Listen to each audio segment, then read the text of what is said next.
गनीम और उसकी माँ व बहन के मिलने का समाचार सुनकर बादशाह ने चैन की सांस ली। बादशाह ने फितना का आभार व्यक्त करते हुए कहा कि वह उसकी शादी गनीम से करा देगा और वह बस एक बार तीनों से मिलना चाहता है। अगले ही दिन फितना उस सेवक के घर पहुंची और गनीम की माँ व बहन को बादशाह द्वारा कही पूरी बात बताए। गनीम की हालत में हल्का सुधार होने पर उस सेवक ने फितना और उसकी माँ बहन को उससे मिलने की अनुमति दे दी। सेवक से अनुमति मिलने के बाद सबसे पहले फितना गनीम के पास पहुंची। फितना को देखकर वह बहुत खुश हुआ। फितना ने धीरे धीरे उसे पूरी बात बताई और ये भी बताया कि बादशाह उन दोनों की शादी कराना चाहते हैं। फितना की बातें सुनकर गनीम बहुत खुश हुआ।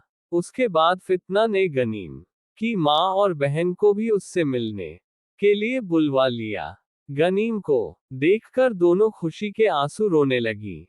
फितना और अपनी माँ व बहन का हाल जानने के बाद गनीम ने बताया कि वह बगदाद से भागकर एक गांव में छिपकर बैठा रहा, जहां वह बीमार हो गया और कई दिनों तक मस्जिद में पड़ा रहा।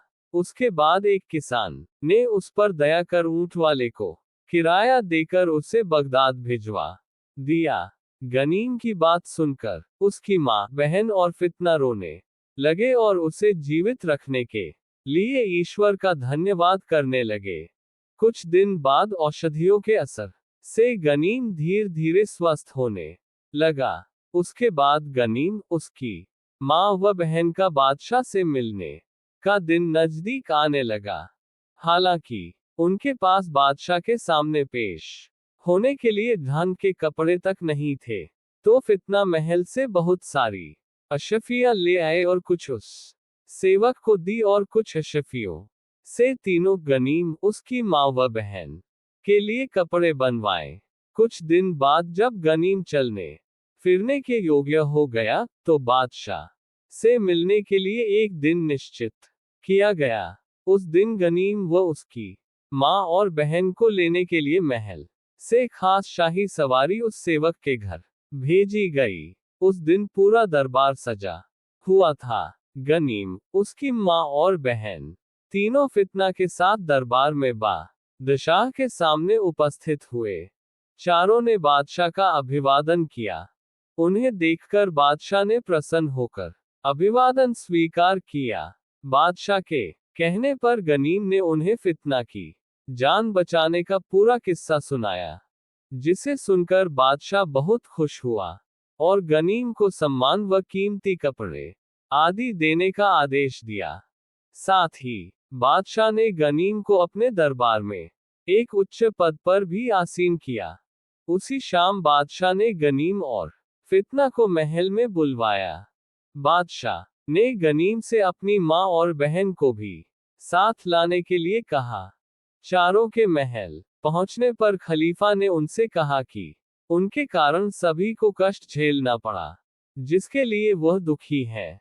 बादशाह ने गनीम से कहा कि वह उससे फितना का विवाह करवाना चाहते हैं।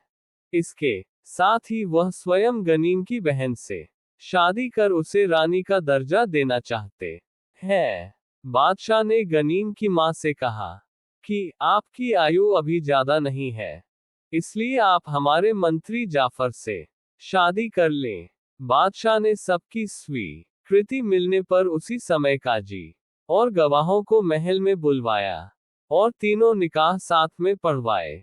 साथ ही खलीफा ने इस पूरे वृतांत को शाही ग्रंथों में लिखवा कर उसकी नकल सभी बड़े देशों में भिजवाने के आदेश दिए। इसी के साथ ही मल्लिका शहरजाद ने गनीम और फितना की कहानी खत्म की, जो बादशाह और दुनियाजाद दोनों को खूब पसंद आई। इस पर शहरजाद ने कहा कि इसके बाद वाली कहानी और अच्छी है। ये सुनते ही बादशाह ने शहरजाद को अगली कहानी अगले दिन सुनाने को कहा। क्या थी शहरजाद की अगली कहानी? अलिफ लैला कहानियों की इस श्रृंखला की अगली कहानी पढ़ने के लिए मॉम जंक्शन से जुड़े रहें।